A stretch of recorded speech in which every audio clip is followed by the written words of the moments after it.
NathanIvy.com. Mr. Ivy know the show must go on. As far as Cincinnati, man, I put on. Tunes made another flame beat for me to cook on. Raised arms, closed fists, yeah, too strong. Team NI, chop it up at the chop shop. Top notch with the king flow, the hot shot. Cop squats in, listen to the real, jumping like hopscotch. Nobody harder than, oh, no, think not. Not only citywide, but nationwide. Superlatives, keep it locked like them Haitian guys. Put the truth in the airways, we talk about it. Brand new like the templates, let's be about it. Who got the info about it? AM. Jono be the rapper, got them jamming when they play him. Staying in my lane, they ain't gotta okay him. Who the host with the scoop? Yeah, they gon' say him. Ivy, so superlative like a bag of Drippos. Show you where the bricks at, Cincinnati Reds at. One time where my people at. Team NI, where my people at. It's the 5-1-3, yeah, you know the flow. What's the word, Nate? Let them know the show. One time where my people at. Team NI, where my people at.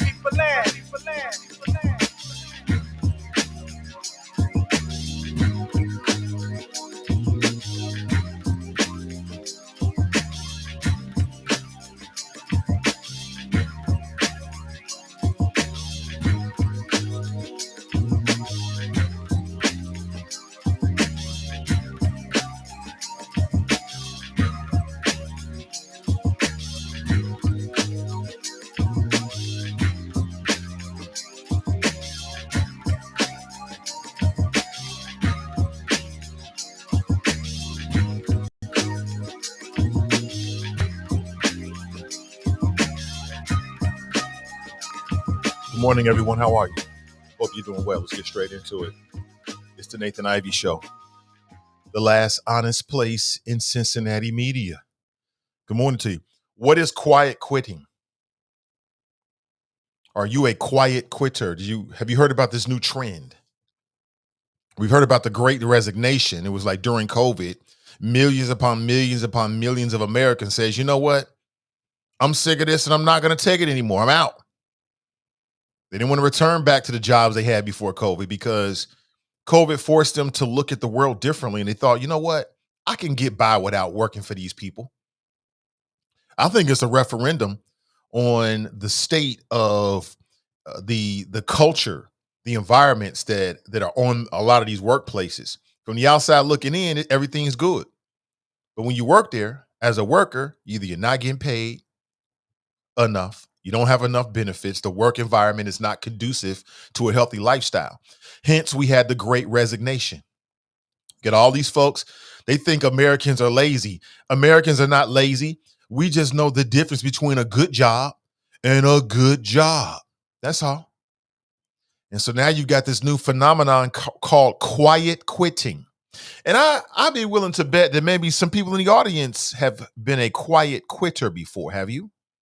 Have you ever quietly quit a job? Quiet quitting is a new workplace trend. And there's a lot of videos on TikTok and Instagram that are getting hundreds of thousands of likes, and thousands of people are having conversations about it. And really what it means is you don't really quit the job, but you just do enough to get by.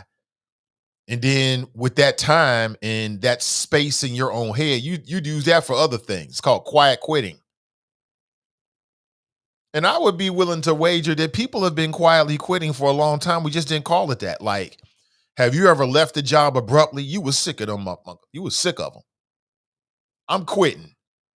And I ain't giving them no 2-week notice. You're going to get a week. The week or 2 weeks or ever the time leading up until after you made that decision, most people quietly quit. They quit on the job, but they still there, but they on their way out the door. Called quiet quitting. That's the new thing now. And some people are saying that, we're not as resilient as American workers as, let's say, other people in other countries. We're lazy. And some of us are. Some Americans are lazy. Good morning to you. Welcome. Come on in. Like and share if you desire. Good morning to you. Some Americans are lazy, but I don't think that's the whole story. I think the whole story is that a lot of these job places suck. The benefits suck. The pay is crappy. And then you got a supervisor that really shouldn't be a supervisor. How many people have ever worked on a job before and you get to the job and you like, this is the supervisor? This guy? This woman? And you like, damn. This goofy mofo couldn't fight, couldn't plan, couldn't lead his way out of a wet paper bag.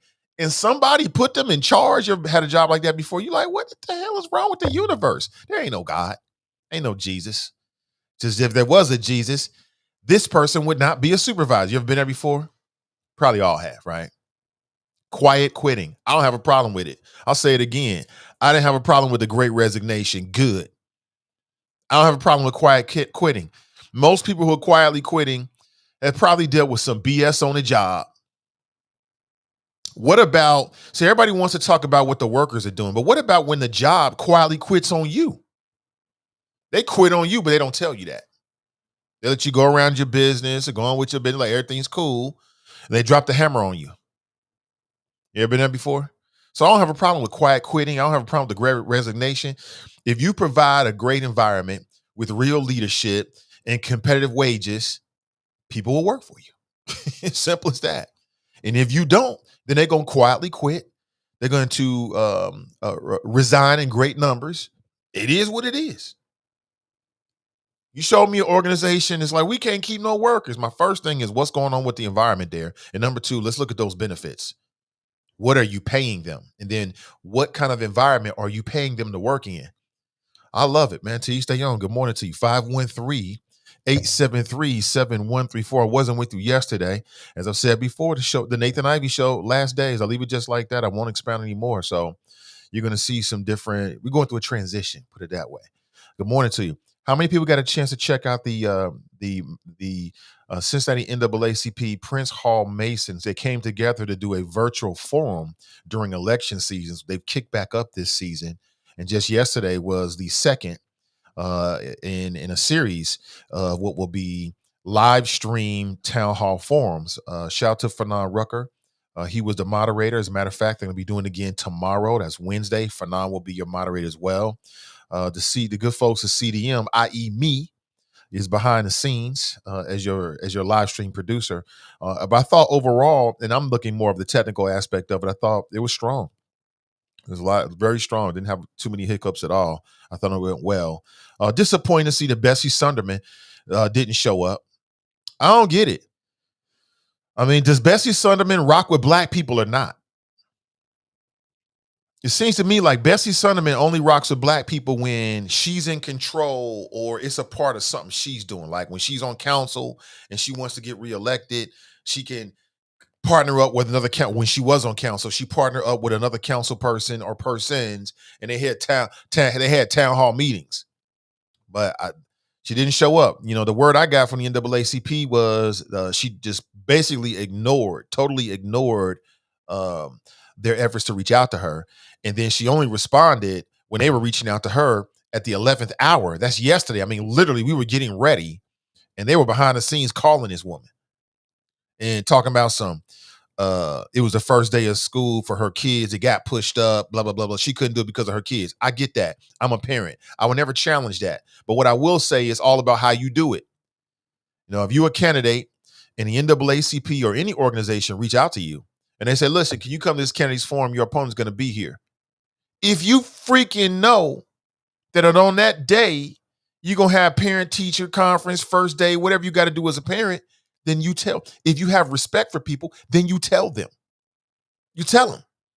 You tell them straight away. You don't wait till the 11th hour, literally less than an hour before the event, and then you hit them with some, well, I can't come because of my kids. I don't believe that, sis. Bessie Sutherland don't like black people. That's just me. That's not the NAACP. That's me, period.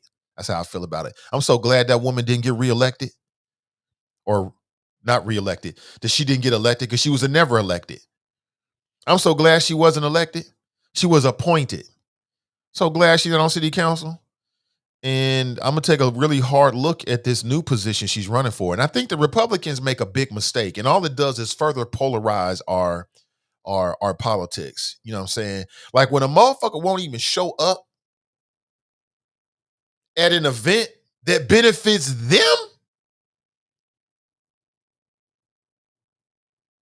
but they like to perpetuate this bullshit. Like, you know, if I go to the NAACP event, they're going to attack me. The NAACP is nonpartisan. I work with them these events. They are not tailored for that. Now, they want to get to the fucking choppers. If there's something we need to ask you that's pertinent, we going to ask you. But you should be ready for that. You're a candidate. I've been doing this for years with them now. I've never seen any kind of bias. In fact, they work very hard behind the scenes to do the exact opposite on that. It's just questions. You can't answer a fucking question? People should be reminded of that. I mean, listen, things happen. I have children, of course, depending on what's going on in their lives, it comes before everything, right? I get it. But fucking say that. Say that. I'll say it again. This ain't for everybody. You know, this show, my flow, it's not for everybody. It's only for a few that can really appreciate this. If you find what I'm saying to be challenging or you don't like it, I completely understand. Do what you got to do. Good morning to you. If you want to share your thoughts this morning, we may take phone calls, 513-873-7134. I'm not sure. You can give it a try and see how it goes. It'll be like a spur of the moment type thing. I can't tell you that. We'll see. We'll see how it goes. All right. Good morning to you. It's just bottom line respect. And now you want to be a judge. I have to take a really hard look at that. But my spider sense is saying it's a no. It's a no for me when it comes to people that can't show up. You can't even show up and answer some damn questions. Damn, that's quite interesting to me. But what do you think? 513-873-7134. I thought that Fanon did a strong job. I thought that it was just unfortunate when you only have one candidate. And what do you want to do? I mean, like if you're the NAACP Prince Hall Masons, were you going to just shut it all down because one person don't show up? That seems to not be fair for the person that showed up. So the show goes on and it becomes like more of an interview, not what was intended. Like I said, I mean, there was a time when Fanon was a candidate. I was the moderator. Joe Dieters didn't show up and it worked for him. You know what I'm saying? You should not be able to ignore some of these very prominent organizations in our in the Cincinnati community and then get elected. That's just my opinion. You know, people should call that out. And even people outside of the organization, like local media, should be asking a question. Here's what should be, why didn't they show up at the NAACP event? This is how local media can support doing the right thing. But they're going to be totally silent on it, either because they weren't aware of it or they just That's an angle that they just don't think is valuable. But to me, that's very valuable. Why not? I mean, they might have a plausible reason. Like, oh, okay, well, I get that. Or it might be some bullshit. And we needs to know. We need to know. What do you think? 513-873-7134. If you like to share your thoughts this morning, I would like to hear them. I love to hear them. And I guarantee you're going to learn something. I learned something new last night. Like there was a female candidate running for the appellate judge. I didn't know anything about her. I know nothing about, never heard her from before, anything like that. Since I'm not the moderator, I didn't do typically, I'm in my bag for a week leading up to it. I got to know every detail. But I was the moderator, so my job is different. So I was very, let's say, it opened my eyes about one of the candidates. But again, if you miss it because you busy, you got other shit. You watching that new Game of Thrones, House of Dragons, which we'll get into in a second. You know what I'm saying? Where my House of Dragon people at? Donnie B has a Facebook group. You should join it if you're interested. Join the conversation with other like-minded individuals I think it's called House of Dragon Facebook group. Just look, it may be a bunch of them. I'm not really sure. That's the only one I know of at this point. So check it out. We'll talk about that in a second for my GOT people. What's up? How are you? It's a beautiful Tuesday.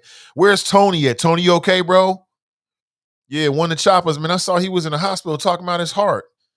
You know, God saved me on some levels to be an apostle for good health and nutrition into your twilight years. But I got a chance to converse with him via text last night. He said he was okay. So telling you, bro, that heart, you've been on my mind, man. You know what I'm saying? I hate to see that with any of the choppers. And I definitely will send you some positive energy. Good morning to you. 513-873-7134. Lemmy writes, too many toxic workplaces and toxic culture is in workplaces reflect leadership. Correctamundo. You show me a toxic workplace environment, you start at the top. Absolutely 100%. And that's why you got people who are quietly quitting. We call it, I don't give a fuck no more.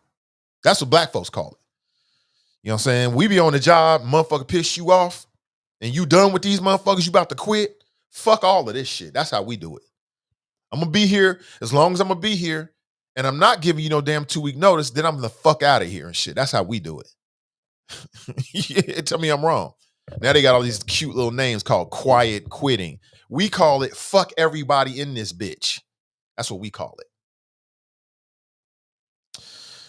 Yeah, I'm still getting these checks until my black ass is the F out of here. But until then, I'm doing the bare minimum because y'all didn't fuck me over and shit, right? Tell me I'm wrong. You cannot. 513-873-7134. Let's talk about Deshaun Watson for a little bit. I only got a few topics I want to hit. And then I'm out of here. I'm not promising to be here till 10. I'm here when I'm here. When I'm gone, I'm gone. Simply get me while I'm here. Or you can catch this. Always the podcast will always be up. It'll always be up. But I want to talk about Deshaun Watson. Deshaun Watson, man. Damn. You talking about a double standard. So Deshaun Watson had like 24 allegations of doing something strange in a towel with people that's supposed to be giving him a massage. Right? My theory is, and in no way does it make it better or explain it, because I ultimately blame Deshaun Watson for his actions. What do I mean by that? Well, I don't know what really happened, but I do know that you got hundreds of NFL players. They probably all getting massages. They take their ass in there, they get a massage, and they leave, right? And they do all the sex shit with their girlfriends and they jump offs and they friends with benefits, right? You got all these players getting massages, but only this numbskull is the one that's got 24 people alleging that he did something strange. Now, what he did, I don't know. My theory is that since men are very simple creatures and we rush in where we've been before. So if we try a certain tactic and it works, we'll try that with other women. Plan B, right? Plan A don't work. We got a plan B because it worked at some point. So my theory is that Deshaun Watson, young, black, excellent quarterback, he must have hooked up consensually with some of these female massage givers. And he was like, oh, snap, this is a whole new world. And Like some men, he got stuck in that position and thought every woman was ready to be with him because a few women or one woman or two women did. Yeah, that's what my theory is. Young in the game, he probably got a happy ending or two or three or four or five from some pretty massage therapist. And he like, shit, happy endings come with it now. So now he just can't stop. He's in a never-ending pursuit for happy endings. Does that describe men? Yes, it fucking does. Some of us anyway. It don't anyway make it right, but I'm just want to give you the backstory, right? So he has all these civil allegations, no criminal charges toward him because they tried to get indictments twice, it didn't work. All this talk about what was going to happen, and the NFL wants to suspend him for a year. They go to an arbitrator. The arbitrator looks at the case and says they recommend 6 games, right? The NFL says, you know what, that's not strong enough. We want him to be gone for a whole year plus a $5 million fine. Never been convicted. Never admitted any guilt. Never been convicted criminally. Never been convicted of any good deal. He just paying people off. Deshaun Watson said in an interview once, like, just because you paying somebody off doesn't mean you did something guilty. I'm like, I don't live in that world. Like, I know that world exists, but in my world, I ain't paying you off shit if I know I didn't do it. Right? But that's the world I'm living in. But he's lived in a different world. Big time celebrities, tens of millions, hundreds of millions of dollars, all that kind of stuff. Maybe in that world, that's how you deal. You just pay it off so it goes away. I guess. I don't know. Sounds a little fishy. Sounds a little fishy. I know we all love Kobe Bryant, but I believe Kobe Bryant raped that woman in Colorado. Not to burst your little bubble real quick. Get the fuck out of here with that shit. So Deshaun Watson ends up getting six games suspended, $5 million fine from the NFL. And I'm looking at this like, damn, you get 6 games and a $5 million fine, and you ain't ever been criminally charged? That is crazy. But hey, I guess they looked at the case and realized that he was a serial offender. You know what I'm saying? He was going to get a massage and looking for a happy ending. I think it's an abuse of power. I think he deserved, if that's what he was doing on any levels, he deserves for a sit down. He need to sit him down and let him know, like, look, stop putting people in this position. Because I can imagine, like, if you're a massage therapist, you're young in the game, you're trying to get in good with the NFL, the last thing you need is for people to think you out here giving happy endings. That's not going to go well. That's not good for your career trajectory, I don't think. You know what I'm saying? So I can see them feeling some kind of way because, like, damn, if I don't do this, am I going to keep a job? I don't know. I can see that. But the NFL is full of shit. They is full of shit. They don't give a fuck about no women. The NFL don't care about women. If the NFL cared about women, then why didn't they do anything in terms of disciplining Robert Kraft? Remember Robert Kraft? Yeah, man. Robert Kraft, multi-billionaire. The guy's worth like $8 billion. He's one of the most wealthy men in the NFL, if not the gosh darn globe. This man got caught in a sting operation trying to get happy endings, and it looks like he was involved with human trafficking. You know what I'm saying? Like human trafficking, like I'm going to force you to have sex with these motherfuckers because this is what I want you to do. Like some real shit. Now let me back up on here. Like, how do I feel about prostitution, the concept of it? Well, you got a lot of people that prostitute themselves every day. They just don't call it prostitution. You got plenty of women out there that's in relationship with dudes. And if he ain't coming through with the cash or buying bunk beds or buying groceries or taking you out and taking you on shopping this and shopping that, then he ain't getting no ill nana, is he? How is that not prostitution? I mean, it is. It is. You know what I'm saying? There's women out there who will straight up tell you they dealing with dudes. It's younger girls, younger women that'll deal with older dudes because he coming through with the money. And she like, I'm going to have to break him off tonight. I'm going to have to break him off. That's fucking prostitution. Period. Quid pro quo. You ain't getting this if I don't get that. And that is cash. Prostitution. I don't have a problem with it. I really don't. As long as it's not like human trafficking, you're not being forced into it. Like if a woman or a man says, you know what? I'm going to sell this ass today. You go ahead and sell it. That's yours. That's your ass. I'm selling ass today. Cool. I'm with the business. Go ahead and sell that ass. It's yours. I don't care. Why should I care because you want to sell your ass? It's yours. You know what I'm saying? Go right ahead. I have no problem with the concept of it. It should be legal in all states, quite honestly. It could be another taxable revenue stream. We so fucking fake into the Bible. We so fake into the Bible that we can't even do what needs to be done. But anyway, so just think about this. So Deshaun Watson, and when you tell me which offense is worse, right? Because I've been watching sports media for the last 2 weeks. Every fucking time I turn on sports media and I want to hear them talk about the Bengals, I want to hear them talk about the Lakers. These motherfuckers talking about Deshaun Watson. Every fucking time. I can't get away from it. So it's forcing me to a flow. And what I notice about this, and maybe if you've been watching sports media and following this story, maybe you agree or you got a different viewpoint on it. But one thing I noticed is nobody is willing to say Robert Kraft's name. Nobody has made the comparison between Robert Kraft and Deshaun Watson and the way that the NFL has dealt with both those scenarios, right? By specifically using Robert Kraft's name. What they've been saying is, well, it should be the same for owners. But none of them are picking out the details. Like, wait a minute. Robert Kraft, here, you know what happened? This is the craziest shit ever, man. Some shit straight out of a movie. Let me refresh your memory. So Robert Kraft got caught in a sting operation. Investigators down in Florida had no idea that he was visiting this spa.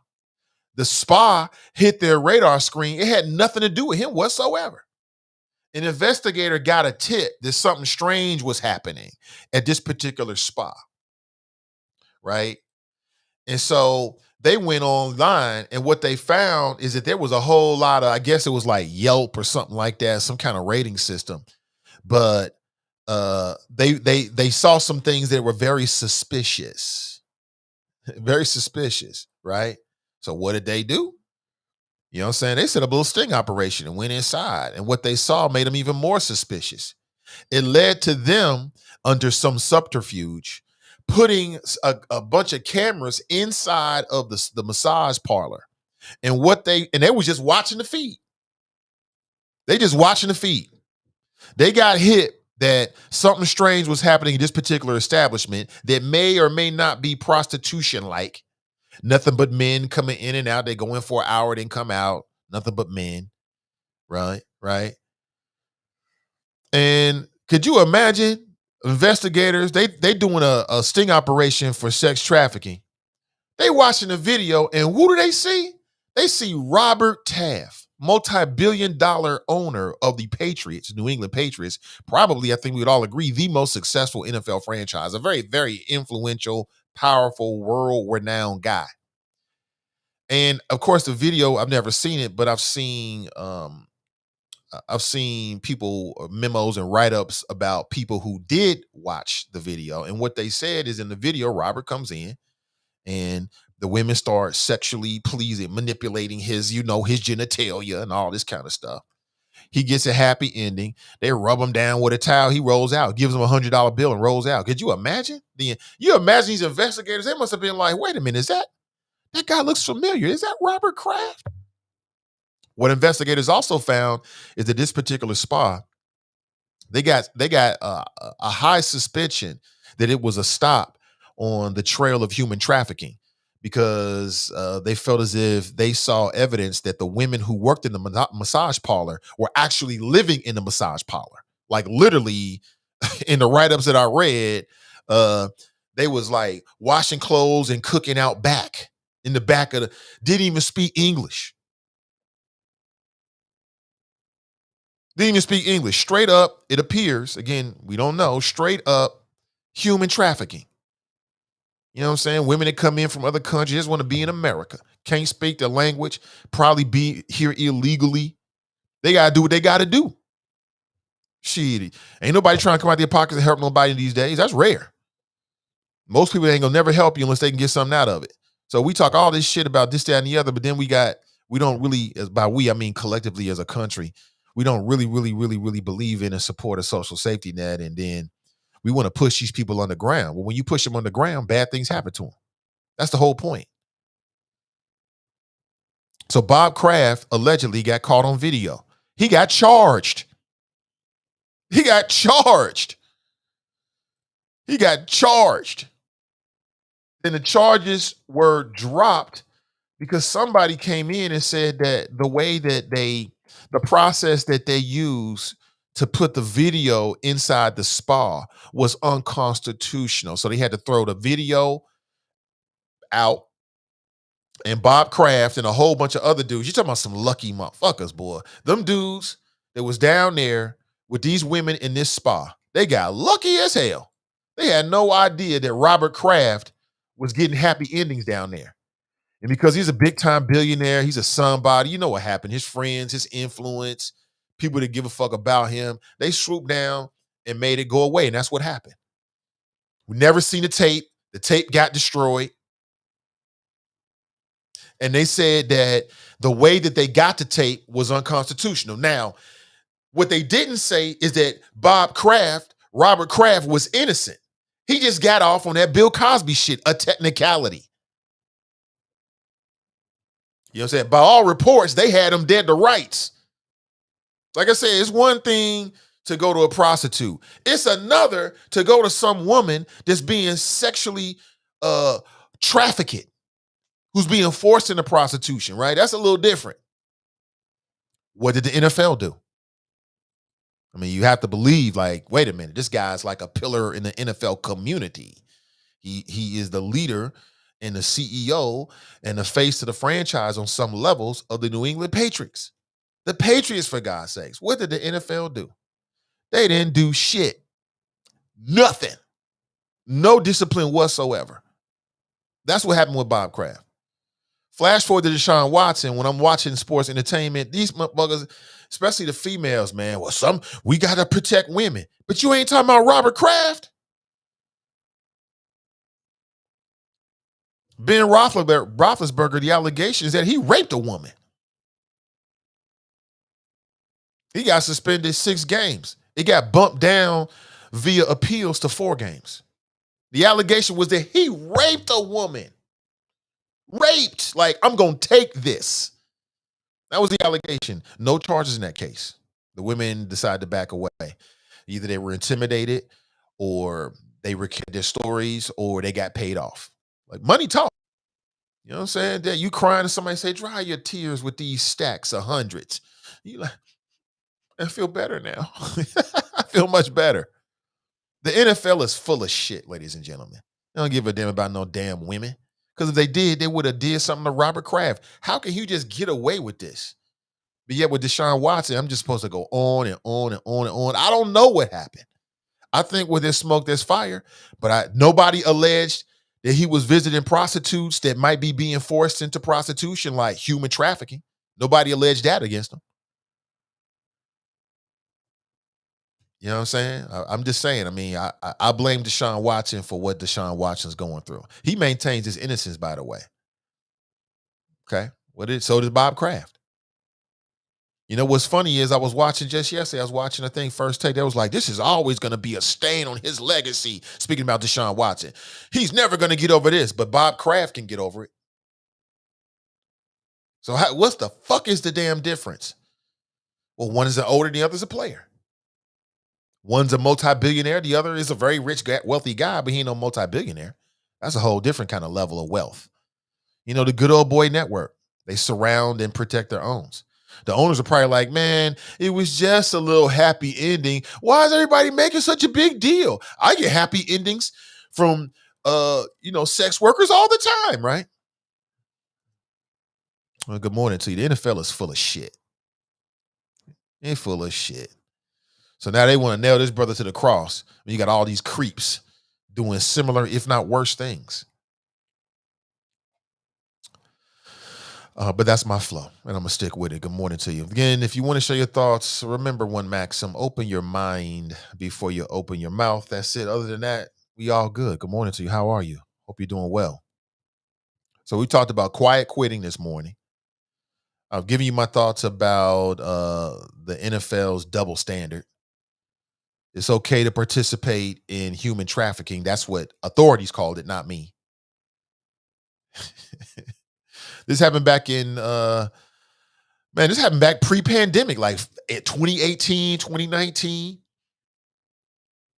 And again, what makes it all the more credible is some people try to make it seem like, oh, they're trying to bring this man down. Get the fuck out. They didn't even know he was down there. They had no idea. What's the NFL do? No charges. No discipline. No fine. No nothing. No nothing. A judge blocked the video. Now we know that judges can be influenced. There's just no way that judges cannot be influenced when you see some of the rulings and decisions that they make.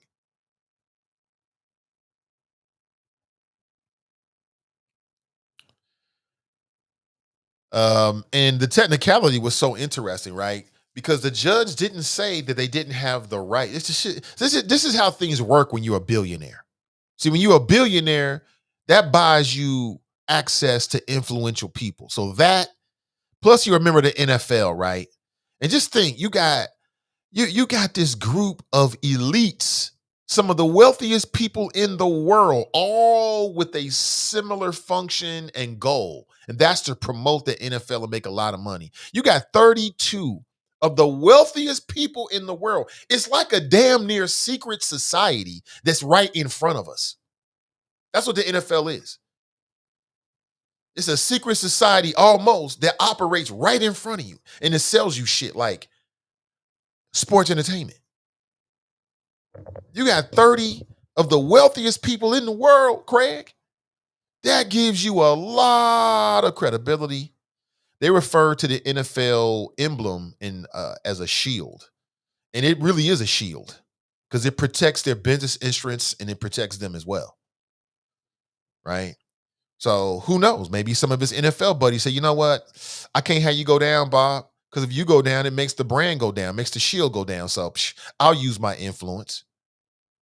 You got 30 of the most wealthiest people in the country all moving for one goal. I'm sure that's very, very powerful. But get this. The judge said that the issue was not that there was a video in the massage parlor that caught billionaire and owner of the Patriots, Robert Kraft, getting a happy ending. That was the issue. The issue is that they didn't have more strict rules on when to turn the camera on and off. I mean, that's how technical it is. He said they were supposed to have written guidelines as to when to turn the cameras on and off. Well, all they did when the camera was on is catch exactly what they was trying to catch. Illegal activity. But this is how it works when you're Robert Kraft. You can get away with shit like that. So Robert Kraft, when they threw the video out, Robert Kraft got off, and so did all the, well, I think it was like a dozen or so men that got caught up with Sting as well. All them creeps got off with him. All those creeps got off with him.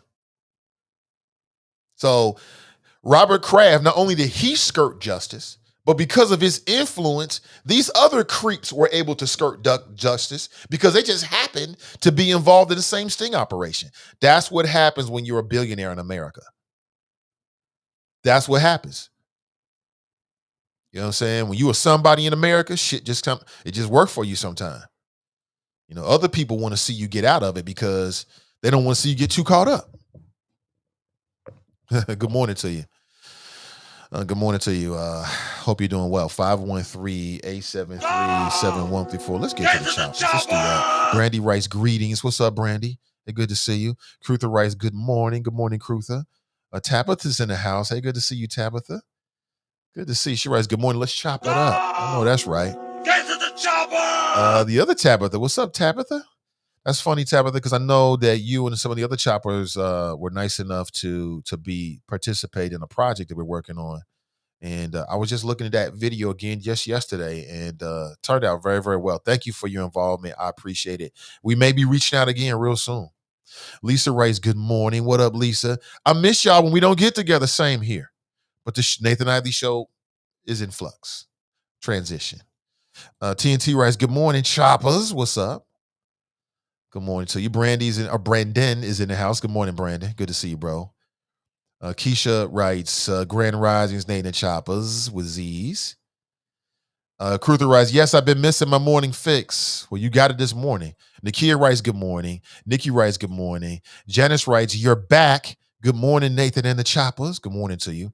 Pat writes, good morning. Jenny's in the house. Good morning to you. Roy writes, good morning. What up, Lemmy? What's up, Sakina? I was going to ask, who is this? How does that happen? Lemmy writes, too many. I think I read it already. Regina writes, good morning, everybody. David's in the house. What up, David? Good morning to you. What up, Deborah? Facebook user writes, man, listen, my niece's job just fired her whole department from top to bottom. Really? Damn. Greg writes, good morning. He writes, Grand Rising's Nate and Choppers. TNT writes, the pandemic was a real stress test. Yes, it was all the way around. Sister Iris writes, good morning, great people. Brent writes, quiet quitting is just as fake as saying people don't want to work. Okay. All right. Janice writes, I never quit, but I did write my supervisor a memo every month explaining why certain changes would be beneficial and in the best interest of the company. I was able to get those changes. That's cool. TNT writes, she kept playing us to the left. I would have thought she lost her seat on council. Now you want to run for judge? Girl, bye. You talking about Bessie Sunderman? Yeah. At this point, I wouldn't vote for Bessie Sunderman for any job. If I could replace her as Bessie Sunderman, I would replace her. There's no job that I would ever vote for Bessie Sunderman to. I don't think that she has the overall best interest of the entire community at heart. And she plays too many gosh darn games. You know, she's one of these people that if you ask her, and again, I won't say that because I can't say that about the woman, but let's just say in my personal opinion, and then her not showing me at these events even just cements it for me is nah. She could never get my vote. Or should I say, at this point, she can't get my vote. You never know. Never know. Tabitha writes, Bessie Sunderman was at the Black Family Union Parade. Was she? Okay, that's great to see. But that's not the same as coming to the NAACP forum, though. You know what I'm saying? That ain't the same. But, okay. You know, my thing about the Black Family Union reunion is, here's my take in general. And here's what you should pay attention to.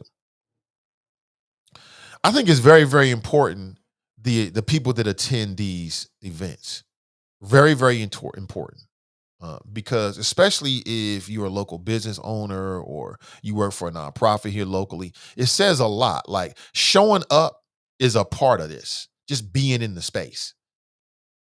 Right. So I'm not giving you extra props because you go to a parade. But what I'm saying is, depending on what your job is and the audience that you serve, the people that you serve, if you don't show up at some of these events, I'm wondering like, who are you? What's your real motivation? Do you really care about us? Kamika writes, Sunderman has a husband. I don't want to hear the first day of school-ish. TNT writes, the brother who was running against her did really well. I was very impressed with Bernard Monday. Yeah, TNT, let me be honest with you. I had never heard of the brother before. I think I've seen him somewhere maybe.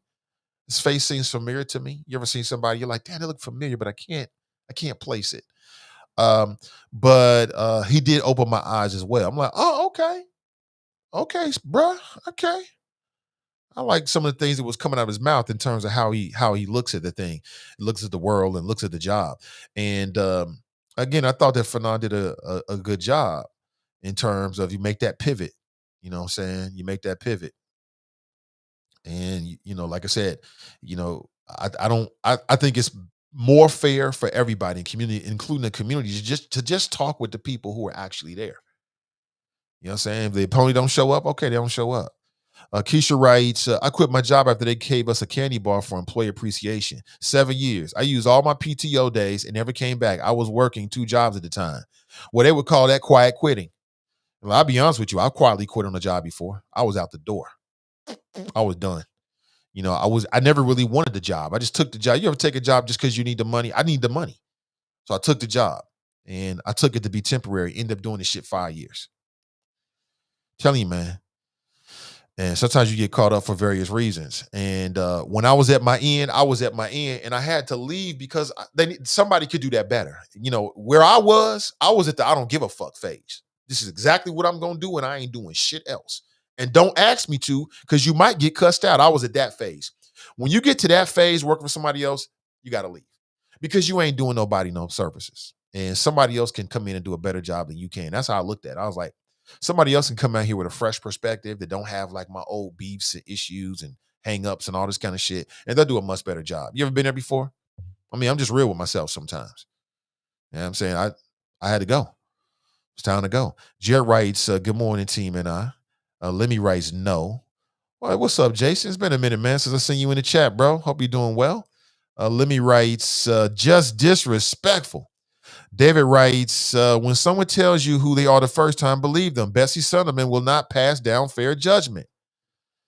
I think she was a magistrate before. I would be interested in taking a deep dive, if possible, into the job that she did. I'm not even sure how you would analyze such a thing after the fact. It's just when she was a member of city council, I just felt like it was the wrong energy. It was dumb shit. It was that shit you see on Fox News. It's like, this is real life, sis. You know what I'm saying? Girl power. Remember that? Her and Melanie Bass talking about some girl power. Y'all are 116 between the two of y'all. You are a long way from girls. Female power, the power of women, yeah. Girl power, fuck no. And at least Melanie Bass had the gosh darn good sense. I give her props for that. I give Melanie Bass props for not running again, because it was going to be rough. Our little conversation was I guarantee was probably going to show up on some ads. No doubt about it. I was ready. No, sis. Go on out. Go on out and go to pasture. TNT writes, and that's fine too. It gives more time to the candidates who participated. It is fine, but like I said, that should be a national headline. I mean, a local headline today. Why didn't these individuals show up at the NAACP event? That's a very fair question. But I would say that for any event. Like, tell us why you didn't show up. Any event. You know, you get a chance, somebody creates an opportunity for you to talk to voters, and you say, nah. Or maybe, like I said, scheduling conflicts, like, you know, my kids come first. Sometimes things happen last minute. I was supposed to have a conversation a couple days ago, and then I realized I had kid shit to deal with. That's what we call, you know, the politics and lives of our kids, kid shit. I had kid shit to deal with, and I had to change last minute. So I understand it. But I'm just saying, though, we all adults. We know how the world works. Yo, when your plans change, you're supposed to try to get to people as soon as possible so they can make their own gosh darn plans. You know that. We don't have to tell Bessie Sunderman that. And if we do, that's just another example as to why the freak we don't need her. She wasn't the only one who didn't show up. There was a gentleman who didn't show up as well. A man didn't show up. Is that right, TNT? Who was that, if you remember? Hey, good morning, Lannis. What up, Charles? Jenny writes, I had to step way back. Sometimes you do. We're talking about this phenomenon called quiet quitting, right? People feel like overworking only gets you so far. I'll be out of honest with you, man. You know, some of these younger generations are very astute observers of how the world goes. They are very astute. You got people out there, all that shit, work hard. Yeah, but it also depends on what you're working on. You know what I'm saying? Like, you got folks out there who are not valued by their employers. They are not valued, and they feel that they're not valued every day when they go to work. If you're the leader or you're in leadership of an organization, you're in charge of the company culture. It's a reflection of you. It's a reflection of the tippy top all the way to the bitty bitty bottom. So I'll say it again. I 100% stand with the people who were involved with the so-called Great Resignation, because many of them was being overworked. Some of them were in abusive relationships with their job.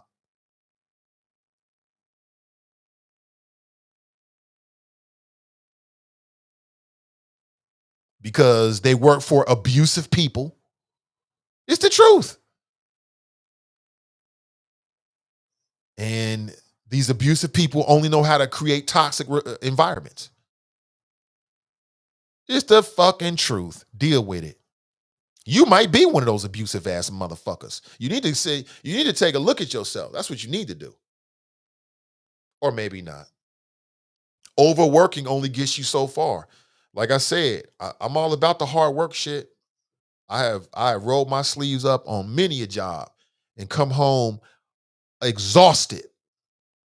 When was the last time you came home physically exhausted from a job? Like you come home and you're so tired, you fall asleep wherever you fall asleep. You can't even take a fucking shower. You're so damn tired. You wake up starving because you ain't eat shit all day. You was working so hard. Then you came home and fell asleep.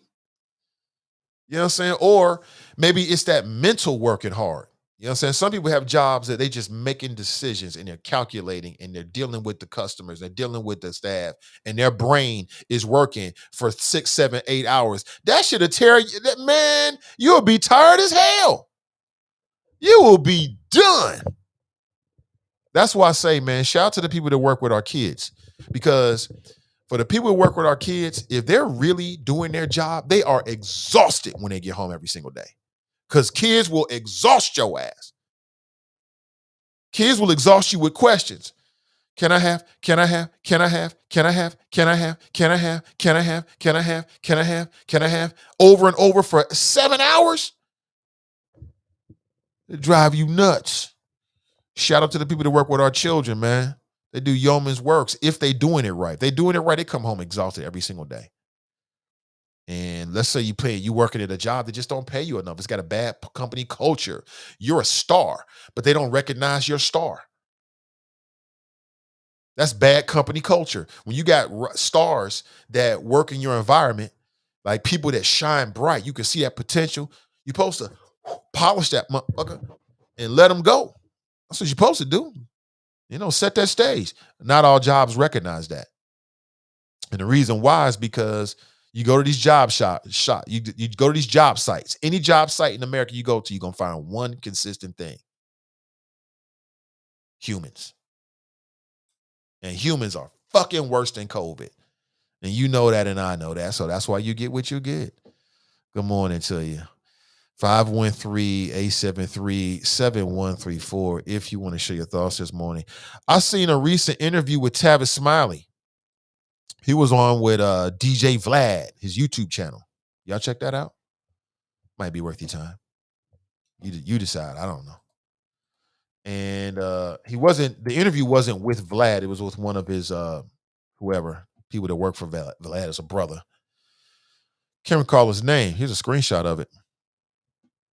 Tavis saying, I don't know, man. I was watching the video and Tavis got like some tics and shit. I didn't know he had tics, like facial tics. Did he have like a stroke or something recently? In no way am I trying to make light of it because I don't think it's funny. But I'm just saying real life, I think Tavis has facial tics. Because I'm watching the interview and I'm looking at Tavis. His eyes is jumping all over the place and his eyebrows is like jumping around and shit. I'm like, what the fuck is going on with Tavis Smiley? Hope big bro is okay. Damn, they didn't PBS fucked him up. PBS didn't fucked up Tavis Smiley. You tell me I'm wrong. Go watch that video. His eyes is jumping all over the place. Then I watched another interview that he did because he owns a radio station, KBLA, out in Los Angeles. I've never listened to it, but it's black talk. I appreciate it. The only black-owned media company on the West Coast, right?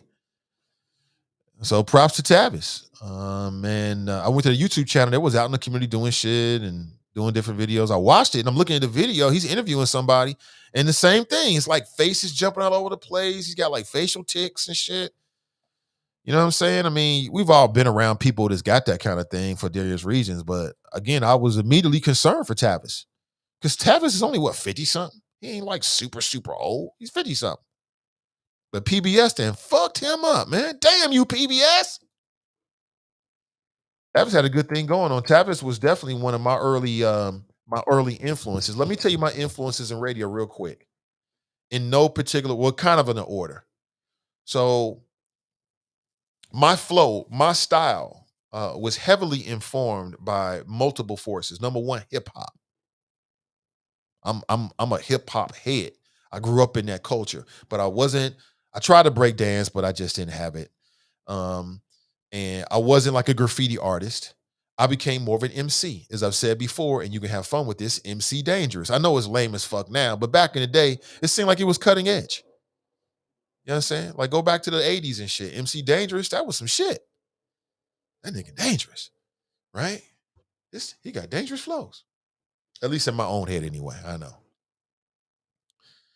So, talk radio, as what people call it, became my hip hop creative outlet.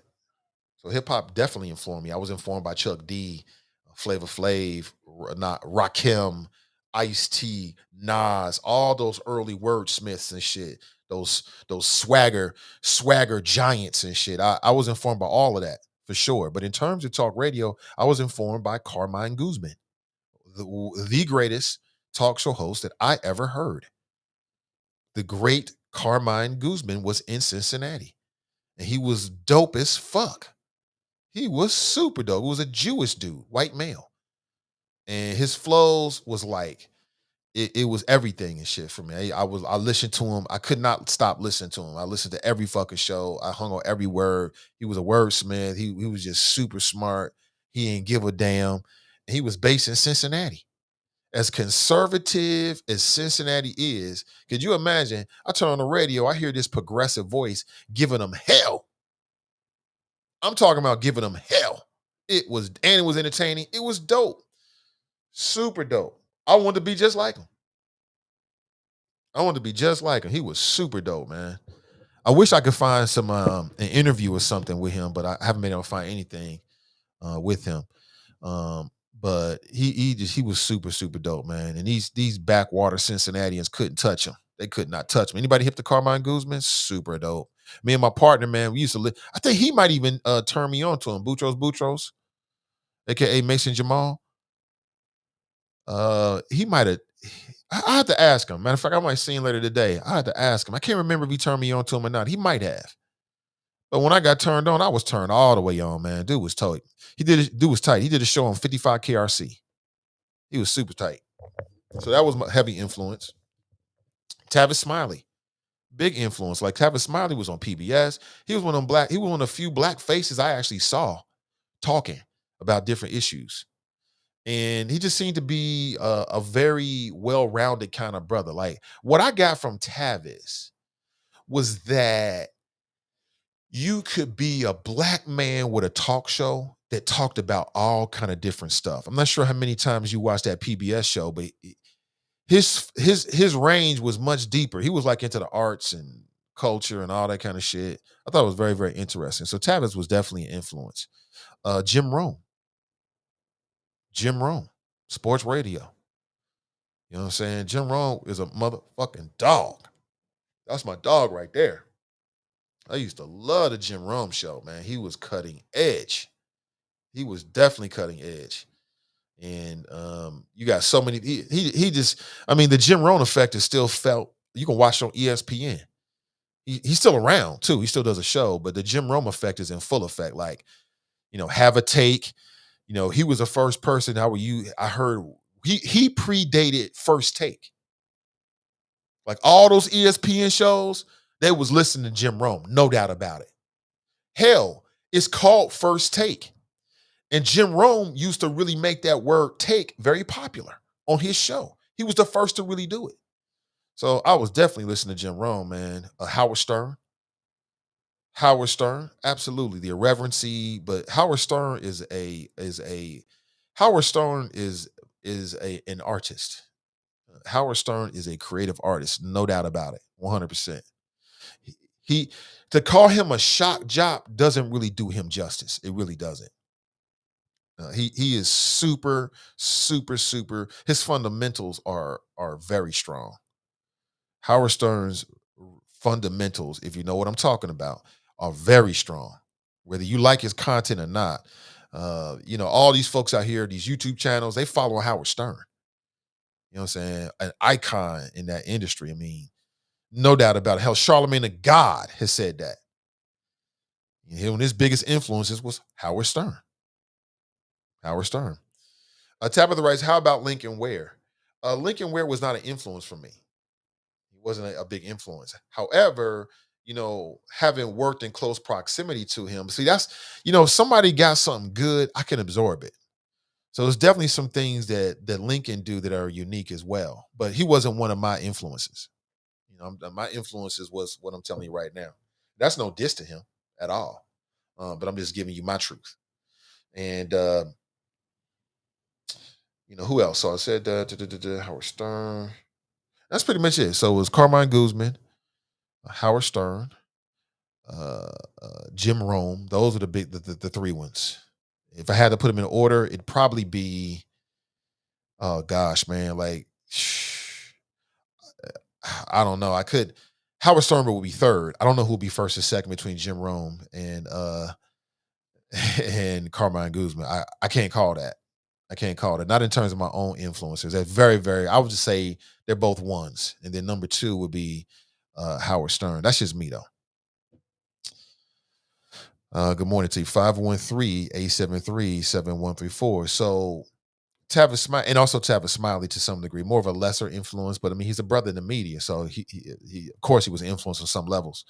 But so back to Tavis Smiley here, right? So he's on DJ Vlad and he doubles down on his innocence. He basically says that he was railroaded. He almost teared up during the interview. He starts talking about how with his platform and his radio station that he's never going to turn his back on people, especially black people, that, everybody's trying to persecute them. And he was talking about himself because he felt like he was persecuted. He also, you can pick up from the conversation, he felt like people abandoned him.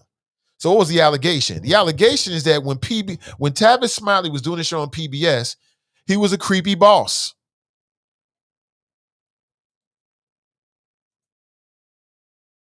He was creepy, like sexually creepy.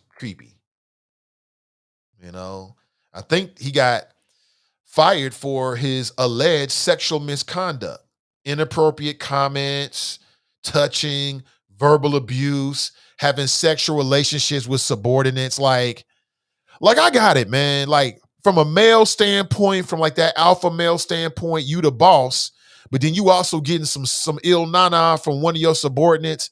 I bet on a power dynamic scale on some levels, you can get a rise out of that. Okay, I get it. But men, can we have a mini men's court? I want to speak to the delegation of men that are in the audience this morning. When you're in a position of leadership, the women on your staff is just off limits. You can't hit that. I know you want to, but you can't hit that. She might want you to, but you can't hit that. Say it with me, y'all. You can't hit that. Can't hit everything. As a man, I know you want to try. I get it. I understand completely. But you can't hit everything when you're a leadership. So many men get caught up trying to hit subordinates. You can't.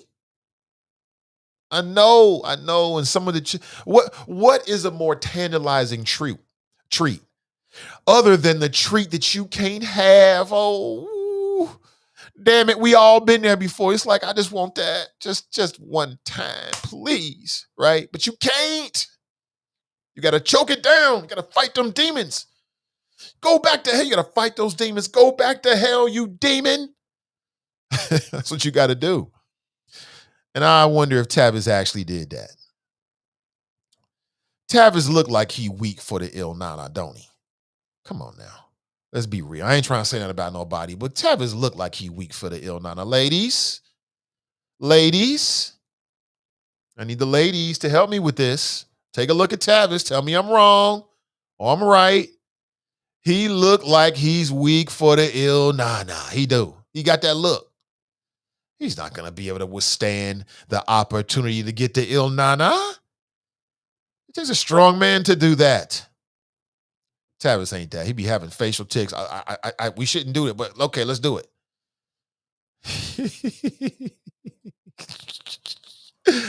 I'm trying to go to hell today.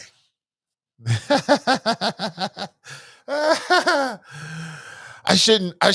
Facial tick. Okay, let's do it. I'm just messing. I'm just having some fun. God damn it. Just having some fun. Ladies, let me check the comments. Tell me I'm wrong.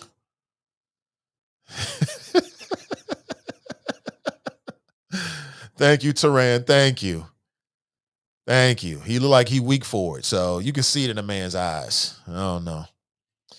But that's the allegation in Tavis, that he was doing inappropriate comments like, Negro, keep your joke. You at the job. Touching. You already know your mama told you as a kid to keep your hands to yourself. You can't grow up, be, the supervisor on the work site, and then you want to touch on women. You can't do that. Verbal abuse, I don't even know what that means.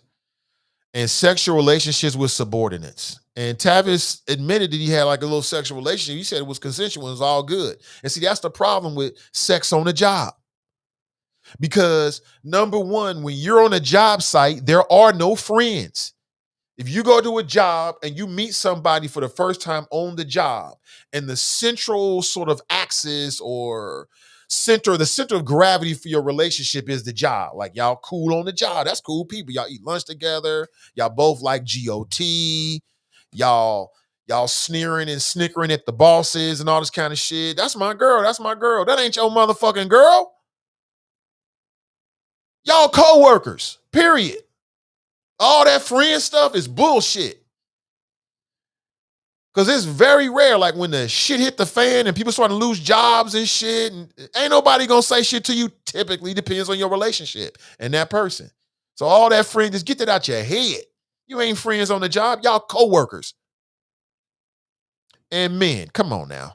We already know how temperamental these women can be. We already know y'all temperamental. We take advantage of your temperament. We already know how the game is played. Stay close. Don't be in a friend zone. And when she ready, you motherfucking better get over there quick. Because some women change their mind like that. This week she with the business. Next week, nigga, we at the job. Why you trying to sexually harass me? We already know swimming like that. But you never can tell. Some women about the business. They could be on the job, never hear about it. Cool in the fan, but you never know. That's why, as a rule of law, no ill na-na with coworkers, especially when you're in a leadership position. And the reason why I say no ill na-na with coworkers across the board is because, okay, y'all right here in terms of y'all positions today, y'all hook up. Next week, you get a promotion. Uh-oh, problem. And don't fucking tell me you don't know what I'm talking about. You know what I'm talking about. We all grown folks in here. Don't act dumb. I hate it when people act dumb. You know what I'm talking about. You know, you either been there yourself or you know somebody who has. Stop tripping.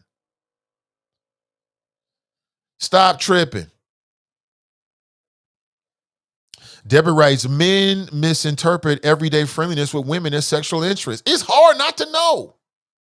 From a male standpoint, you don't know because sometimes, wait a minute. It looks the same. It's like, is she? Nah, she ain't. But she might be. Damn, now, if she is, look at them hips over there. I want to see what that like. You know what I'm saying? I want to see what that do. You know what I'm saying? Shit.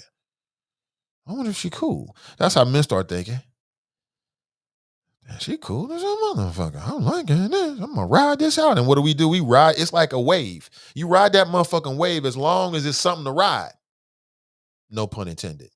And because you know that the wave is coming to an end, we know y'all temperamental. That's why no sex with subordinates, no sex on a job, period. I know it's hard.